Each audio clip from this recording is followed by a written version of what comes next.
Desde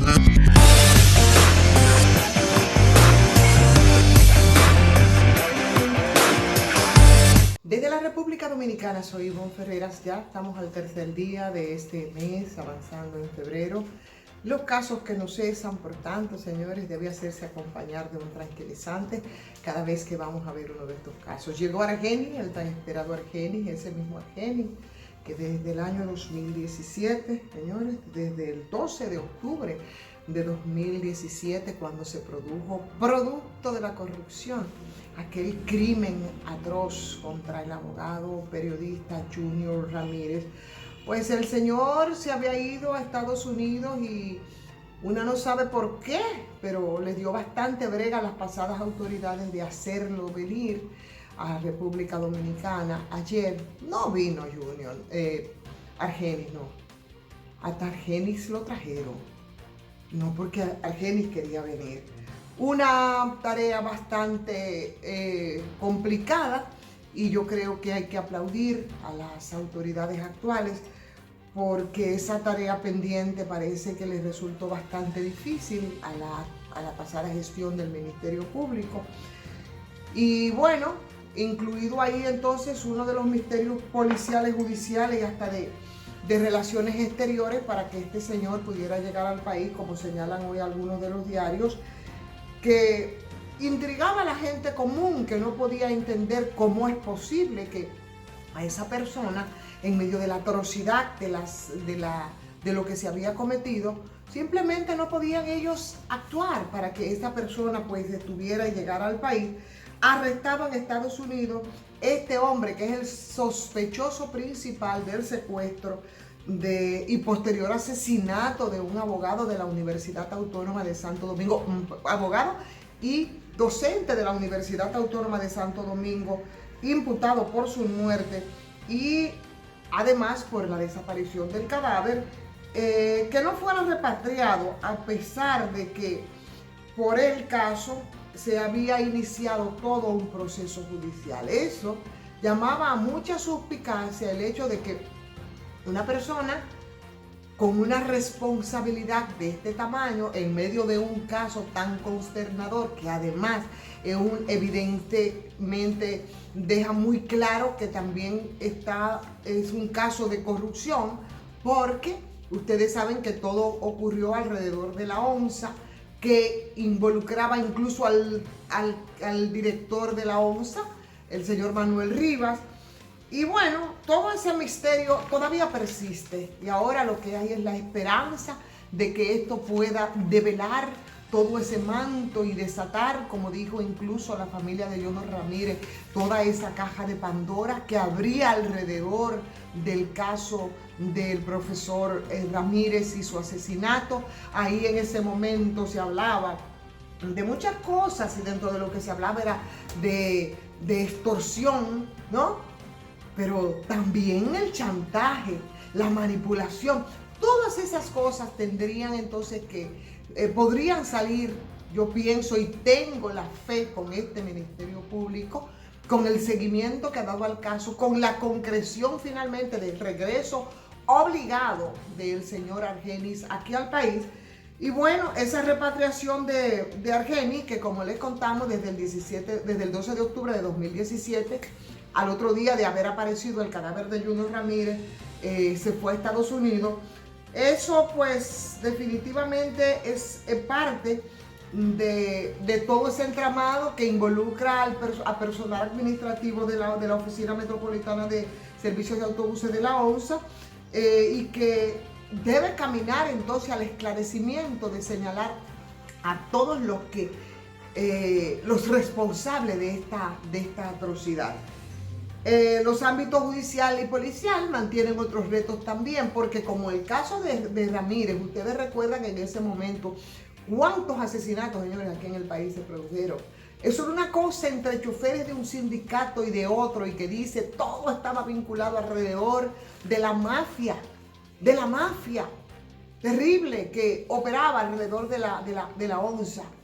Y ustedes recuerdan, por ejemplo, el asesinato, el tema del regidor en Pedro Brand, de otras personas que fueron asesinadas. Era un intercambio lo que había. Entonces, Esperamos que todo eso pueda esclarecerse, pero también esperamos, señores, que las diligencias para traer de regreso a Argenis, que también sirvan para otro cuestionamiento muy claro, muy directo a la justicia dominicana, como reto y como algo inexplicable, también ahora se dé con el caso y con el paradero de Pedro Alejandro Castillo Paniagua, el mentado Quirinito, que también se convirtió en una especie de mito y desafío, el muerto vivo, o el vivo muerto, una no sabe cómo, ni por qué, ni dónde está, y que puso a hablar cualquier cantidad de tonterías a muchísimas autoridades de la administración pasada, incluida el propio director del DNI de entonces, que habló que andaba por la frontera y que ya lo iban a agarrar, o sea, una cosa impresionante. Yo creo que este caso también se convierte en una especie de reto y la gente espera que esto pueda ser resuelto, porque óyeme, evadirse de la cárcel este señor vivo, muerto, como sea, que desapareció desde 2017, es una barbaridad. Y ahí está el reto para las pendientes, señores, para la procuradora Miriam Germán y para su equipo, de resolver el caso también el caso Quirinito. En el caso que tiene que ver con el caso Junior Ramírez, hay toda una cronología que el periódico El Día Hoy publica y que esa cronología habla sobre el procedimiento. O sea, los familiares del abogado lo reportan como desaparecido. Las autoridades entonces hallan el cadáver con un blog, con una cadena y con un candado en un río de Mano Guayabo. Argenis Contreras, que es el principal sospechoso del caso, del hecho, huye a los Estados Unidos. Un juez envía a prisión a varios de los implicados en el caso. La Fiscalía del Distrito presenta acusación contra los implicados en el caso, pero al caso del señor Manuel Rivas lo exculpan de ese crimen atroz y solamente le responsabilizan respecto a los temas de corrupción que evidentemente se estuvieron manejando en la ONSA, y como en la ONSA, en muchas otras instituciones. Aquí no va a alcanzar la justicia, no va a alcanzar el Ministerio Público, vamos a tener que reforzarnos para poder lidiar con todo ese entramado, señores, que dejaron los pasados gobiernos. Tan serio es el entramado que en el caso, por ejemplo, de INAPA, hoy se está hablando de que las nóminas ocultas, pasando rápidamente a ofrecer este dato, en INAPA involucraron la suma de 718 millones que no se sabe dónde fueron a parar, ni quiénes cobraron ese dinero. Nóminas ocultas de gente que no nada más iban a cobrar, y así como el caso de INAPA, la denuncia también en el caso de Interior y Policía, cerca de 2.000 personas que cobraban e incluso le han estado esperando para que fueran a cobrar y más nunca más aparecieron. Pero ese no es solo el caso. Hoy se está denunciando y me envía esta información que no se conoce, porque yo creo que aquí nos van a desbordar con tantos casos, señores, extraños y con mucha opacidad. Nos envía el abogado Ángel Moreta una copia de una querella que se hizo en el 2019 en contra del ingeniero Manuel de Jesús Pérez. Ustedes recuerdan a Freddy Pérez, que fue también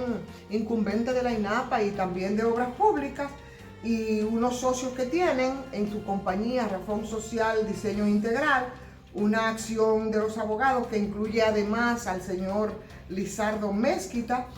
que incluye al flamante presidente del PLD, Juan Temístocles Montaz, ¿verdad? Ex del tema de Odebrecht, y a José Manuel Guzmán Ibarra, entre otros, por hechos de sobornos a un personal de la Dirección General de Impuestos Internos. Guzmán Ibarra aparece dentro de la gente de los codinomes, me parece que fue de los que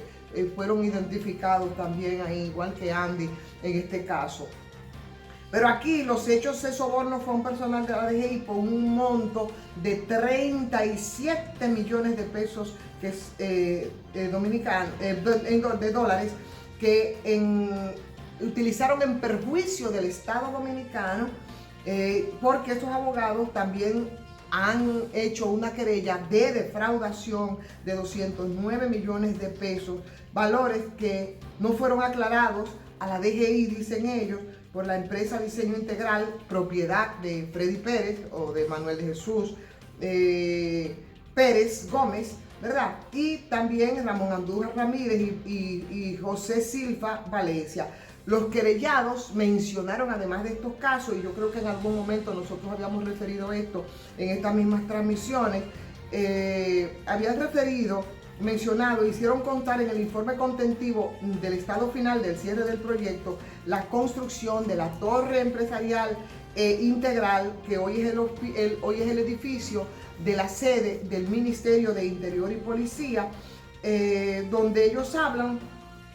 que ahí incurrieron en gastos administrativos pagados al personal de la DGI por un monto de 37 millones de pesos, que son aproximadamente la entrega de 2 millones de dólares que fueron entregados en efectivo al Ministerio de Industria y Comercio, a la sazón dirigido por Juan Temístocles Montaz. O sea, ese monto fue entregado a Temístocles Montaz, situación bastante inverosímil, dice ella, porque esa operación se realizó entre Simón Lizardo Amezquita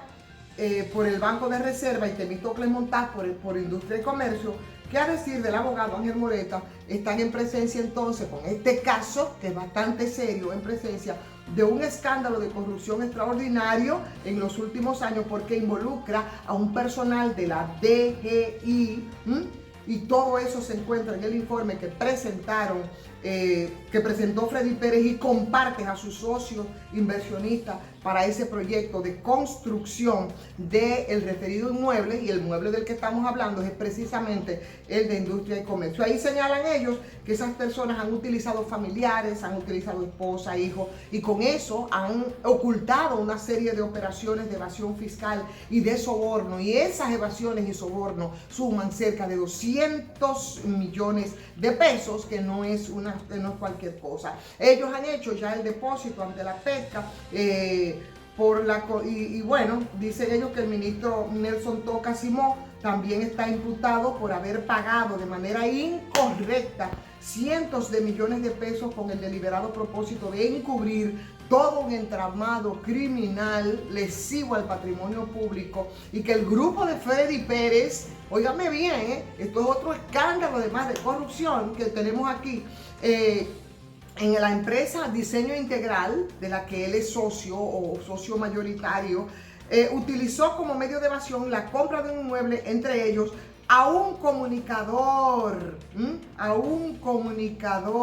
ay Virgencita de la Altagracia, de un matutino que se transmite por Color Visión, y que ese inmueble, el abogado querellante dice, está recopilando las evidencias para incorporarlas a la querella. O sea, fue todo un entramado que tuvo eso. Ellos dicen que la DGI y el PESCA tienen ya el reto de hacer la investigación. La denuncia fue presentada por el abogado Julio Santamarina,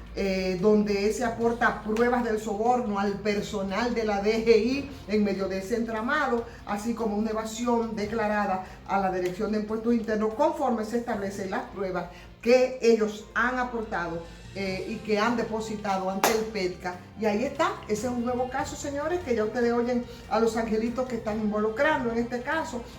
al presidente actual del Partido de la Liberación Dominicana. Están involucrando, bueno, al señor José Guzmán Ibarra, por supuesto que a Freddy Pérez, y dicen ellos que le sirvió a personal de la DGI y un comodín, porque siempre o hay un militar, un policía, un periodista, un abogado metido en todos los entramados de corrupción en este país. Nos sobrepasan, señores. Vamos a tener que ver cómo nosotros lidiamos con todo eso, cogerlo con calma, pedirle a ustedes que si les gusta la transmisión, que la compartan, que se suscriban si no lo han hecho, que opinen, porque las cosas aquí se ponen bastante complicadas. Salud. Un tececito de tila. Soy Ivonne Ferreras.